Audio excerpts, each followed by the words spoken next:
Welcome to Gen Z Hoops, the Gen Z basketball, coaching, and sports business show. On this podcast, you'll learn from professional players, coaches, and executives from all over the world and see the court in a brand new way. And now, joining you courtside, your Gen Z host, John Hartofilis. Coach Woods, how are you? I'm good. How about yourself? It's great having you on, and thank you so much for cutting everything so close with games yesterday, the next day, all these things happening. Thank you so much for making the time and coming on the show. It's really great to speak with you in general and in season. Thank you so much for making the time. Yeah, thanks for having me and working with me. I know my schedule will be a little difficult sometimes, but happy to be here. Thanks for having me. It was a pleasure having you on. And just to start off, can you give our listeners an idea about your background in basketball? Can you kind of give us a little bit of breakdown on where that passion maybe started from, of course, playing college, now coaching the NBA? A lot of things maybe got you to this point. Just a lot of stepping stones in the game of basketball that really made you fall in love with the game. What did that look like for you early on in life? Early on, started with my dad. He played at University of Tennessee. From as young as I can remember, there was a ball in my hands, or he coached as well at like low-level NAIA schools and D2. So there was a ball in my hand, or I was around just the sound of basketball. And that's probably where it started. Just being around the game, watching the game with him, wearing his jersey, really just watching and talking about the game, because I wasn't very good in the beginning, but there's something about basketball that was like comforting for me, and the thrill of like trying to become a good basketball player and really trying to be like my dad was like the initial thing that kind of got me going. Can you tell us a little bit about maybe your decision to go to Butler and what that looked like for you coming out of high school? What I'm sure you had a lot of us to choose from, and kind of a lot played into that decision of going to the next level and finding a lot of success there.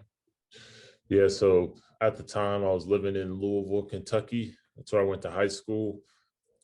I mean, Butler overall had just went to 2 Final Fours. They had just went to back-to-back Final Fours. I obviously thought Coach Stevens was one of the best coaches in college basketball, or at least one of the best ones that I had talked to. So those were 2 important factors. They were 2 hours away from home, which was important. My family always tried to come to as many games as possible, and it was important to me that they were able to be close enough to drive to come to the games and still not too close to like they couldn't pop up on me while I'm on campus trying to live life. But that was important. And then the other thing really was, I mean, I was a 6'9", 175, 180-pound basketball player. So I had a lot of Division I offers, but a lot of them were like contingent on me being a redshirt for a year, or contingent on me, I wasn't going to be able to play until I put on pretty good amount of weight. Coach Stevens was just pretty upfront the whole time about what he thought about me as a player, my potential, and how he thought I was ready to play right away just because of my IQ and kind of knowing where to be and how to play. So all those things factored into it, but the most important ones were the relationship I built with Coach Stevens, the relationship he built with my family that we still have, and then just the success of the program, knowing that, if all else fails and, I don't win a conference championship, or I don't win an NCAA tournament, or we don't make it to the NCAA tournament, like if all that fails, I'll know that I went to a university that was like grounded on standards. And at the end of the day, like when I left there, I'd be a better man set up for whatever's next. So all that is what kind of led me to Butler, and it was like a perfect marriage. Oh, definitely. And it's great to think about how that experience worked out for you and how you enjoyed a great 4 years there. Can you kind of walk us through maybe the experience of being a college athlete, getting the chance to work out with the Oklahoma City Blue and try out with the G League and Summer League, and all these different things must have happened so fast and so quick for you. What did that entire experience look like? And can you explain it to someone maybe who wouldn't know what that process is like? Yeah, that's a great question. And a lot of people don't know what that's like. So I graduated 2015. I had a pretty successful career at Butler. Wasn't like All-American, but like we played in the Big East. We had good competition. I was close to averaging like a double-double. So like I feel like I had a pretty successful college career, but The hard part is like you go from being in that safety net of like college, and then you're thrown into this professional bubble of that's like just a massive pool of really talented players that all in some respects look alike and all have similar skill sets. And it's like you're trying to find whatever it is that makes you stick out of that bunch. And so initially, right, the opportunities you have are draft workouts. So I had one with the Celtics, had one with the 76ers. The well kind of ran dry after that, which is fine. But what led me to Oklahoma City, I got a call from, or my agent got a call from them just inquiring about if I was interested in playing in the G League. And initially I was, because I didn't want to go overseas for the same reasons that I chose Butler. Like, it's important that I'm in the States and my family can see me and I can see them and they can kind of enjoy the experience with me. So they reached out and asked if I was interested in playing for their G League team or coming out there for a tryout. So I was like, yeah, why not? I've never been to Oklahoma. Everything on the phone sounded pretty good. And the most important thing with that too was like everything sounded very similar to Butler. It's like an organization that's built on foundations, that's built on like beliefs that they instill in everything that they do. So, I was like, yeah, got in my car, drove. It was like 12 hours or something like that. It might have been more than that, from Kentucky all the way to Oklahoma City. And once I got out there, I really never left since I got out there as a player and then transitioned to now. But yeah, I mean, that's what sold me on Oklahoma City. It's like I drove all the way out here, and from the first day, it was like, it's a professional environment, but it's a environment that's, again, grounded on like, there's a certain way we do things. There's a certain approach that we have to everything we do. There's a certain way that we want things to look. And it's like, for a kid coming out of Butler, where everything was just like that, it was like I was walking into a similar situation with better players, And so it was like a level of comfort and a level of confidence that like everything I do will be appreciated here. And if I work hard, good things will happen to me and the program and the organization. So that's kind of what led me to Oklahoma City initially. Thank you for breaking that down for us, because it's important for young players listening to really think about what are you looking for in the team or the program that you're going to. That right there is a great way of thinking about it, and looking past maybe just the basketball side of things and looking into how you're going to fit in there. And the way you put it was really great in getting that idea across, and something a lot of younger players really need to listen to in making those huge decisions for themselves.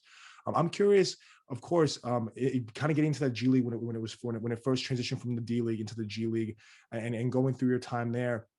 What kind of, once you after those years there, made you go into coaching? Was it something you knew you were going to do at the start, or was it something kind of similar? Like you said, I'll go to why not? I'll go to Oklahoma City. Was it kind of a decision like that, or was it something that you had thought of beforehand? Yeah, so that's a good question too. It's kind of something I thought about before, but not entirely. So, I mean, initially, right, I'm out there, I want to play. I had signed a contract with my agent. I was very realistic with myself, with just what my goals are and what I wanted, right? I wanted an opportunity to play in the NBA. I wanted to be close to the NBA. I wanted to be evaluated by people in the NBA, right? So right off the bat, like close to NBA, check.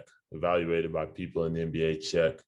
The last part was like just creating a realistic timeline for myself, right? Like NBA now and the NBA then was very much like, the younger, the better, and how much potential do you have and how long is your runway to reach that potential? So for me, right, graduating, I was like, all right, I'm going to give myself 2 years.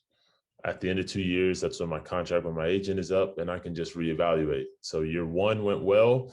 I felt like I made a good enough step in the right direction, stayed in Oklahoma City all off season, worked out, getting evaluated by those guys almost daily, right? All those things check. And then the second season probably didn't play as well as I could have hoped. But at the end of that year, it was like a step away, evaluate where I'm at. My wife now was my girlfriend at the time, and she was pregnant with our daughter. So it was also an opportunity for me to figure out, right, I now have other things to consider as well. I'm about to become a father. I need to provide for my family. I also need to figure out where I'm at in basketball and if chasing this is going to be realistic. And it's probably one of the hardest decisions in my life. But again, it came down to, I want to play in the NBA. You have to be realistic with where you are within that pool of players that are similar to you and what your runway is to reach your potential. You know, I was 24 and I played 2 years and I'd gotten better for sure. And if I would have played 2 more years, I probably would have got a lot better. But there's always a younger guy who is probably just as good as me and has a longer runway. So it's like, at that moment, I just decided I need to find something a little more stable for the sake of my family. So then it was just like, you know, basketball, I just need to walk away. Not anything negative, but just like, it's time to figure out what's next. So Of course, no, it's super important to make that decision, and thank you for going so deep into it, because it's something that a lot of players go through. Some earlier than others. For example, myself being way before, and others getting to the G League and the NBA level. But it's definitely something that everyone comes to at some point, and the tradition of coaching is a beautiful one, and it's great to see. You've had so much success there, early success at such a young age, which is why it's so awesome talking to another young coach that's really making strides in the industry. I'm curious though, when you started coaching the G League right after playing there with the OKC Blue, what did your roles look like right away? Were you kind of the young guy on staff, being in your mid-20s, doing all the things that maybe would be dirty work, but I prefer to call them the winning work, because those are all the little things that kind of get the team where it needs to go. What did your initial roles look like on day one? So yeah, it was pretty much what you said, right? The thing that again stands out about the organization and for Coach Dagnall, who coached me and then hired me as an assistant with the Blue, was just like how upfront they were about the position, and also like how much they were willing to throw at me and kind of let me learn on the run. I say all that to say my first year as an assistant with the Blue was pretty much hands-on, all the responsibilities that everybody else on the staff had. There were 4 assistant coaches, and then he was the head coach. So we all worked with players, right? Watched film with players before and after games, were responsible for their player development. We all did scouts, right? I had my hand in some of those as well. Your first year, you don't have as many scouts as maybe some of the other guys, but I did scouts, right? Just everything within player development, right? And everything within scouting. And then along with that, right, as a first-year coach in an organization like that kind of lets you touch so many different things, kind of really explore for yourself where your strengths are and where your weaknesses are. I just try to fill in gaps. So like you said, all the little things, whether it's coming in late with the guy or coming in early, getting certain work in, taking on extra responsibilities in the G League. You know, the staffs aren't as big. Everybody just has to do more, you know? So it's like, we only have 1 trainer, 1 strength coach.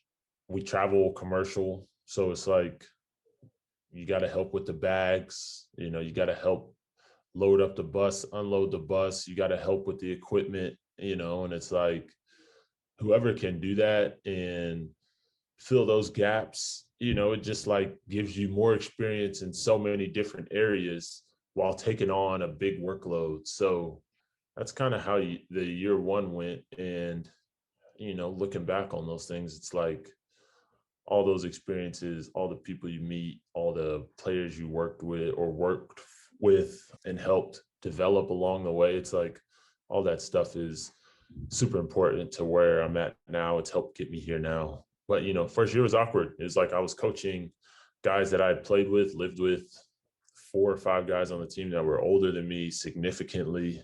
You know, it's still a little bit like that now, but like you got to kind of run into the fire on that one and figure it out. How can you connect with these guys? How can you best serve these guys, right? How can my relationship with them be different than another coach on staff's relationship with them, all in the same effort to like help this guy get better and get as much out of him as possible. So it was great. That's what I'm most interested in, especially being that a lot of the coaches that I've had on before, whether myself included, have had that experience happen to them before, where they've been coaching guys they used to play with, whether it's in high school or the college level. But you're one of the first people I've ever spoken to that had that happen at the professional level. in the G League, in the NBA, which I think is really interesting. So I'm curious, especially considering the situation, what's it like kind of teeing that line that you always hear about between being their friend and their coach? And because it's, of course, maybe the year before you guys were teammates, you guys were buddies. How does that kind of transform to where now you are a coach, but at the same time you do have an extra advantage maybe over another coach that's older, that doesn't have that relationship with them, where you can connect on a level that almost no one else can? Yeah, I mean, it's a great question. And it's something that honestly I struggled with early. And even now, like, I don't necessarily say I struggle with it, but it's something that, like, it's almost an elephant in the room. And, it comes down to, respect both ways. Like you said, first year, especially, a lot of those guys that I coached on the blue, I had lived with professionally. I had gone out with, while I was a player. We were all players at one point on the same team, sitting in the same locker room, like going to battles together. So it's like the biggest thing for me was not trying to like change the relationship that I had with them. It's not like I want to come in there and be an authoritarian figure or like lay down the law. Like, that's not me. That's not who I am. It's more like just shifting gears a little bit. We still would have conversations that we've earned because of the relationship we had, like conversations about family or friends or things that we had done in the past. But it's like, we also had a really good group of guys that just understood, right? That like, the number one thing is these guys want to get better as basketball players. And it's like, the thing I learned was it doesn't matter who's sitting in my chair, right? Like, it could be their younger brother or younger sister. It's like they want to get better. And especially in the G League, they're here for a year most times.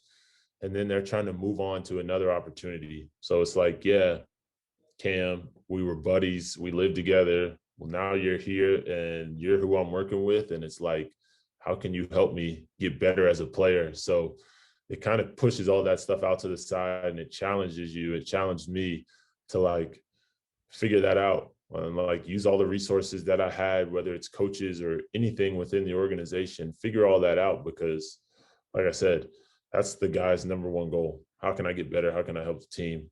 As a guy who's working with them and showing them film and helping them with their player development goals, it's like that responsibility falls on me as well as the staff. So that helps a lot. But it's tough, man. Like, there's like a line that you can't cross, with those guys. Like, and the minute you do, then like you lose any type of credibility as a coach. It's like, all right, this guy would rather be buddy than he would to like help me. And that's the most important thing, I think. 100%. This is something I'm gonna have to listen back on repeat a few times to make sure I'm doing the right things, because it's a line that I sometimes have difficulty navigating. But thank you for that, because it's, of course, something that's not just for me, but for our listeners, something that can be so beneficial to young coaches.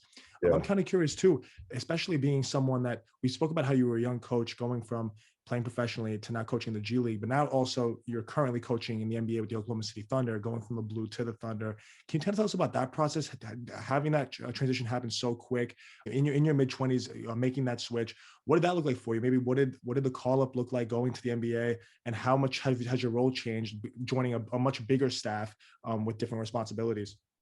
Yeah, so good question again. So the role, right? I think how it all happened. I mean, obviously year one, I'm in the G League with Mark, and a lot of that staff I was familiar with. So I'm in, that's year one. Year two, Mark comes up with the Thunder.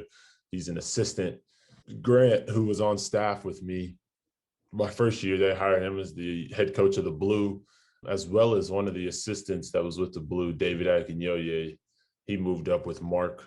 And then our other assistant left for college. So that left me and Grant as the only people that were back for year two of the Blue. So Grant's in a new role as a head coach. I'm in a new role as like the older assistant coach now. I've been here for 1 year, and now year two, I'm the guy that has like the most experience on staff as an assistant. And we got 2 new guys that we hire to help us with the Blue. So that's a new role. And that went well. I mean, the team played well. Me and Grant obviously worked really well together, and we brought on the guys, filled out the staff. So that went really well. And then year 3, right? Billy Donovan moves on to Chicago. This falls back on just the organization. Like, this organization has shown over time, right, that they develop not only players, but they develop staff. So like Billy Donovan leaves, Mark gets hired as the head coach up there. There was like uncertainty about my role, but really not really, because it's like, again, the organization has shown over time, they value good people, they value hard workers, they value people that do things the right way and represent the organization in a good manner. And I felt like throughout my time as a player, I did that. That's why I was brought back on staff. And I felt like throughout my time with the Blue, I was able to do that. So I wasn't necessarily worried about what my role was going to be, more anxious because there was obviously a lot of shakeup. And Mark gave me a call shortly after he got the job and asked me if I was interested in moving up with the Thunder, again, in interest of the team, in interest of what I wanted to do with my career, just like as a sign that like he felt that I had done a good enough job with the Blue that I could handle similar responsibilities with the Thunder. So that call happened probably 3 or 4 weeks before training camp started this year. For me, it was an easy decision to join the staff, not because of the title, not because it's the NBA, not because of those things, but because of the job responsibilities and the challenges that it poses. I told him this as well. I was just getting my feet wet with the Blue. I was just gaining a lot of confidence. I was going back for year 3. I knew my way around the Blue, and I was understanding the G League more and understanding the players that are down there more and understanding like their mental build and how to relate to those guys and how to get as much out of them. And now, you move to the NBA level where we're a young team, but there's just a lot more at stake. I say all that to say I was called up here to do a similar job, right? My responsibilities are very similar. There's obviously more of us. So, with the G League, I was working with 4 or 5 players. With the Thunder, I'm working with 3, but it's the same day to day. The adjustments are obviously just, the schedule, caliber of players that you're working with, the light that's on every game, the amount of attention that NBA gets, as well as the players. Like there's just a lot more noise that you have to work through. But the guys want the same thing. They want a guy who can help them get better. They want a guy who can help them prolong their career. They want a guy that can help them stay in the NBA, so it's like the responsibilities and all that are the same. And there's a level of comfort within the organization and with the leader in Sam and then Mark, because those guys have been around for as long as I've been here and a lot longer, since well before I got here. So it's like you could come up here with confidence. You're going to operate the same way and be expected to operate the same way. So it's gone well so far. It's awesome hearing all of that, and especially thinking about the number of transitions that you've had to make so quickly, but obviously how you've adjusted to it and been able to find success coaching at the NBA level at such a young age, when the average age of the Thunder is 25 and you're only 27. It's about to be 28. So happy birthday for next month. But thanks. Really great seeing about as to how that dynamic can work. I'm curious about some of the guys maybe that you've seen make this transition, maybe that even transition kind of with you almost. One guy that comes to mind is Deonte Burton. I'll never forget watching his game winner against the Magic. I turned on the game. My cousin who was there knew who he was. He goes, "Oh, Deonte Burton's going to make this shot," and a little floater over the front of the rim. He was with the OKC Blue, kind of came over to the Thunder around the same time as you with that transition. Have you worked with him a good amount? Have you seen him develop a great deal? I'm curious because when I think of someone that works hard, he definitely comes to mind. Yeah, I mean, that's the other part I forgot to mention is like, the organization has confidence in, the Blue staff and kind of bringing us up, using us however they want to, because we've had a hand in developing so many guys that have either played for the Thunder or played on other NBA teams or are with the Thunder now. Deonte is an example of that. When my second year in the Blue, I worked with Lou Dort. He's an example of that. A lot of these guys, one way or another, have spent time in the G League. So it's like, it's a seamless transition because you're around familiar faces. Not like I'm getting integrated to a new team with new players and I don't know any of these guys. Like, there's already relationships built, but you can just keep moving the needle forward with those guys. And it helps bridge a gap to like start making relationships with the other guys on the team. But yeah, I mean, when you talk about Deonte, it's like you got a guy who And there's a lot of guys like him, but you have a guy who had a journey of his own. Nothing was handed to him, came in, worked extremely hard, with the Blue when he got an opportunity with the Thunder, took advantage of it, and it's like the biggest thing for these guys, especially young guys who all have different backgrounds and different stories, right, is just trying to help them find consistency in their game and trying to help them build confidence in that consistency, right? Because being an NBA player, a good NBA player, a guy that sticks around for a while, or really just a good basketball player in general is like, that's what everybody wants. And it's like to see him be able to do that, like find confidence in his game, figure out what works for him, figure out how he can help the team, and then do that over and over and over again. It's like, it was good to see him earn an opportunity, play that out. It's like, that's the job of a basketball coach, is like, how many times can you do that and find really good basketball players and help them become the best version of themselves, right? For the sake of the team and for the sake of their careers. And he did that with the Blue, and he earned an opportunity with the Thunder and took advantage of that when his number was called as well. So the game winner against the Magic is just like the icing on the cake. All the hours behind doors, all the film, all the conversations, all the late nights, it's like everybody sees, the shining moments, but it's like the real glory you get out of that. And I'm sure you're well of that. I'm sure you're aware of that as well. The real glory of that is like knowing what that guy put in to get that moment, so. Before you even said it, the first thing that came to my mind, before you even finish that sentence, icing on the cake, because it's all about the substance behind what he did was so much more impactful. If it was just one game winner in a sea of nothingness, it wouldn't mean as much. But knowing about the work that he put in to get to that point is huge. And it's great knowing that the Thunder take such pride in seeing guys develop from the Blue, both coaches and players, to kind of get them to that next level. Real quickly, you mentioned Lou Dort and him, and it brought to my it just brought to my mind the Thunder and you got your defense. And how much of an emphasis you guys place on your defense, how your defense is one of the better defenses in the NBA. And I'm curious to know about what the player development looks like behind that, how you guys kind of get ready for that with such a young team, maybe many would think that as a younger team, maybe might not be as disciplined. You guys are able to have such a well-powered structured defense. Yeah. So, that's two-part. And really one of the biggest reasons in that is like, we have a really good group of guys, right? Like, I feel like a lot of people say that, but we really do. Like, the organization as a whole does a good job of like figuring these guys out as best as we can before we bring them in the building, right? We have a good feel for the type of guy that we're bringing in. So that helps. Like, we have a receptive, responsive group that wants to win, understands how to win. That's the first part, is like the guys that are in here are good guys. The second part with that is the staff has obviously done a really good job. We meet quite a bit. We've had to put a lot together in a short amount of time.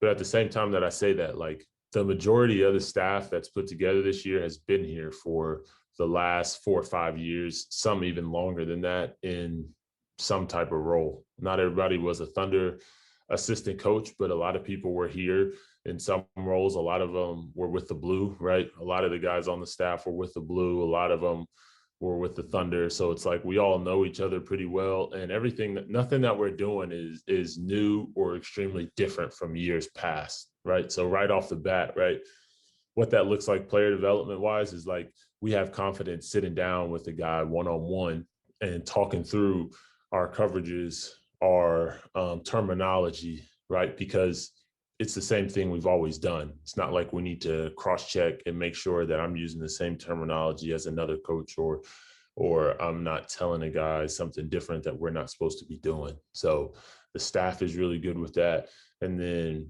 again, like just putting onus back on the guys, like they come to work every day. We understand we're not going to be the most talented team most nights. So it's like those details matter probably more than they do for, teams that are more talented every night. And when we're able to have that level of focus and attention to detail within film sessions or within the practices that we do get or within anything that we do as a team, then you're going to yield results with that. and the group is competitive, and they go out and line, lace it up every night. And the results have shown, right? We go out there and we compete, and we're in a lot of games, and our defense holds really well. So all that together, right? Like, one of the things people say about our organization, and you'll hear it within our organization, is just like, we have a holistic approach to everything. So a lot of the answers may kind of seem a little scattered, but it really is like a lot of different people within different sectors of the organization that have that play into that. Everybody helps contribute to that. So it's been going well so far.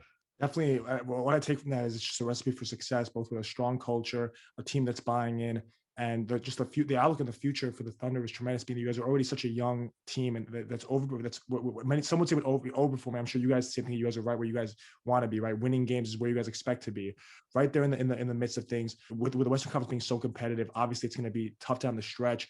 Kind of with all the draft. I mean, there's a future with the draft picks, but in the current day right now, you guys are in a pretty good spot with a competitive team. With the end of the season drawing near, what are you hopeful for to really see from this team in this last stretch of games now that we're nearing the end of the season?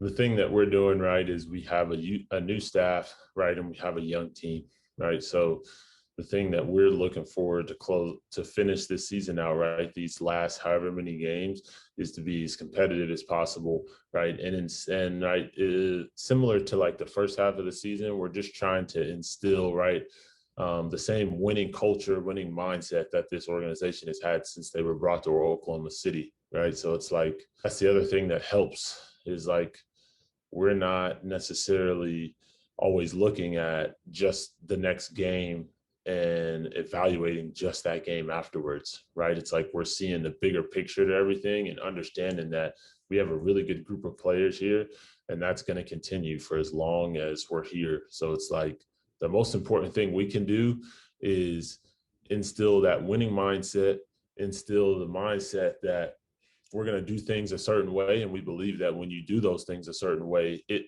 will yield results that everybody wants, right? It's not going to guarantee wins or losses.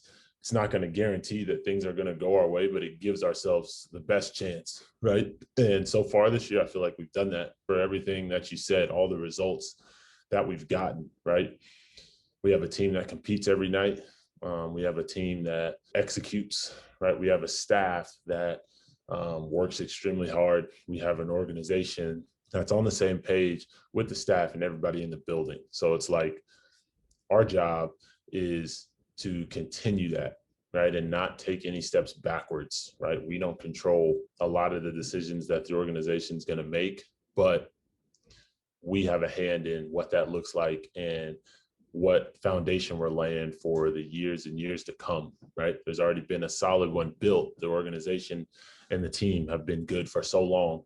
We're just building off of that, right? So that's our mindset for these games. And it's been our mindset all year, to be honest. And the guys have been great with it, right? For everything that we said, they compete, they want to get better, they line them up, and they're very receptive to everything that we're trying to do. So I love it. It's so uplifting to think about how there's teams out there that really just do almost as much as they can to do the right thing and put themselves in such a good position, not just now, for the future, to develop their players, to just do everything to the best of their ability. So it's great hearing about that, and it's awesome hearing about. Thank you so much for coming on the show and telling us about your story, whether it's playing career, your transition, your current role as a coach.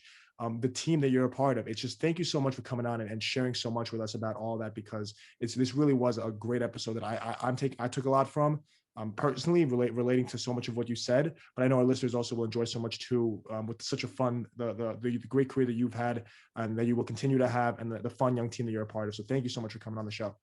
Yeah, the last thing I'll say to that too, just touching off of what you said, is like, and I tell people this all the time, I'm obviously a young coach in the game, right? And I've gotten pretty far. A lot of that was built when I wasn't even aware of it. The relationships that I had in college helped get me to Oklahoma City, right? So like the way I treated people in college helped get me there, right? I was a player in the organization and I had no idea that I wanted to coach or that I wanted to even be a part of this organization a long time. But it's like the relationships that I built within the organization while I was a player and how I handled myself when I was a player was part of the reason why they were like, yeah, we feel comfortable bringing this guy back to handle all the things that we talked about before, all the difficulties of like not being necessarily buddy with these guys anymore, but like kind of crossing the line. And then the same thing in the NBA. It's like the relationship I have with Mark and everybody within the organization that they had seen for the last 3 years was like, this guy can handle that. So I say that because it's like, I always tell young players or young people getting into coaching that like every relationship matters. You know, like I'm not a big networking guy, go out and meet a bunch of people, but it's like the relationships within your own walls matter. And you honestly never know what doors will open when you handle yourself the right way and you treat people the right way. And I'm like a living example of that. And I tell myself that almost every day before I go into work or go work with these guys. It's like, you can't take any of that stuff for granted. Like, it'll take that alone will probably take you further than anything else that you can like go out and like fish for. So that's it. I appreciate you having me. It was a great conversation. Again, thanks for working around my schedule. I know I've been kind of running around for a little while, but I do appreciate it. And thanks again. Thanks for listening to Gen Z Hoops. Make sure to follow, like, and subscribe on Instagram, LinkedIn, and all major social media platforms at Gen Z Hoops. You can tune in and subscribe on Apple Podcasts, Spotify, YouTube, and every other podcast platform on the planet. Get ready for the next episode.